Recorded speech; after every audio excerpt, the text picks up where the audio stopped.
Hello everybody, my name is Jose. And I'm Caleb. And today we're going to review 3 Billboards outside of Ebbing, Missouri, starring Frances McDormand, Woody Harrelson, and Sam Rockwell.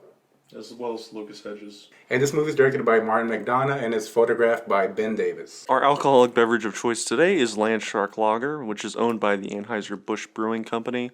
The reason why we actually chose this beer is because it's brewed in St. Louis, Missouri. It's a American adjunct lager, which was popularized by macro breweries. The ABV on these things, 4.7%. So let's crack one open. I'm gonna rip my fingers to shreds. Cheers. Cheers. It's hoppy. It's hoppy, but it's not Not bad. as hoppy. It's good. I like it. Smooth. Tastes a little like Corona. 3 out of 5. I'd give it a 3 out of 5 as well. Like it's super light. It's really easy to down. Leading up to the release, I didn't think, I wasn't excited about the film. I saw the trailer, I was like, okay, it's going to be Frances McDormand, Woody Harrelson goofing off for 2 hours. But seeing it was actually handled pretty well. The direction was great. The cinematography was okay. There was a lot of moody lighting every now and then, but everything worked for what it was trying to pull off. I liked it. I liked it a lot. If you don't know anything about Martin McDonagh, he's a playwright predominantly, but I didn't know that. he also directed and wrote Seven Psychopaths as well as In Bruges. So if you've watched those movies and you understand the type of humor that they bring, it's really dark. And it's that dark humor, but like elevated to the 11th degree. And on the flip side of your note about cinematography, I really enjoyed it. You can tell right off the bat, pretty much in that opening scene, when Sam Rockwell is looking at the 3 billboards for the first time. I just love the way that scene is shot. It speaks to how unique the film is, despite telling what I think is a pretty pedestrian narrative when all things are considered. It really set the tone for me in terms of what I was expecting from the film. So I love the cinematography, the moody lighting, the way they blocked scenes was beautiful to me. Really darkly funny. Yeah, it was a pretty funny movie. Yeah, I enjoyed it. The humor, like I said, flows a lot better than like say In Bruges or Seven Psychopaths. They just flow in together like a wave. Like a Landshark. Like a wave. The Landsharks don't exist. I think this movie had a really strong screenplay. Like the script knew where it was going. It never deviated from what it was trying to pull off.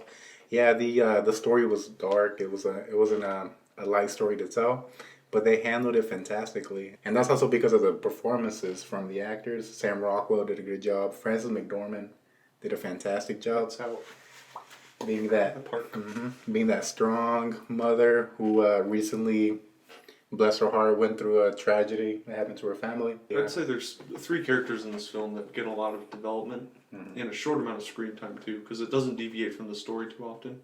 That I empathize with them in their situations, despite them being anti-heroes at best. If I were to say there are any negative things, there are some characters that get underdeveloped, or don't get any development at all. I feel like there were some missing bits and pieces. Lucas Hedges' character and Peter Dinklage. Yeah. I feel like they kind of got shortchanged. A downside that I would put would be there's no repercussions for like a certain scene where I think it was just done for the story. But Sam Rockwell's character just kind of throws somebody out of a window in front of the new chief for the sheriff department, and there's no repercussions for him. Like if that were to happen today, you would definitely go to jail. I disagree. I think Martin McDonagh did that intentionally, and I'm not disagreeing with you. I'm trying to look at things how McDonagh probably looked at it when he was writing and directing. Whatever your political and views on the police in this nation is people do get away with that kind of stuff. I think that's a statement by the film. I think a lot of people in this movie, some maybe off screen, maybe not off screen, get away with a lot of dubious deeds, to say the least. The police department in this movie, to start off with, is like they're all assholes. They stereotype people. Yeah. With his other movies like In Bruges and Seven Psychopaths, they were just dark comedies, black comedies.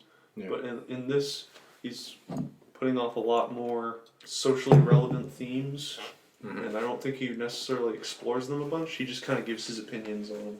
All right, so what do you rate it? I'll do 1 Joel Cohen, 1 Ethan Cohen, And I'll give it 2 Francis McDormands, 1 for each of the Coen brothers.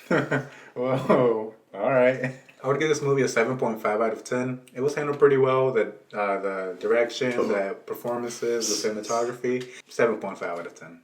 Are we touching tips? You gotta chug this. Okay. You ready? Yep.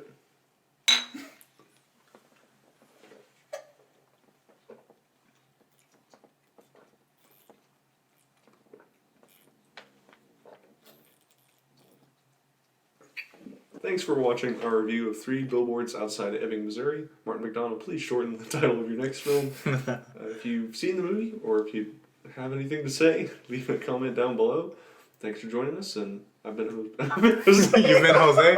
I guess I've been Caleb for this video, right? Good night, guys. Okay.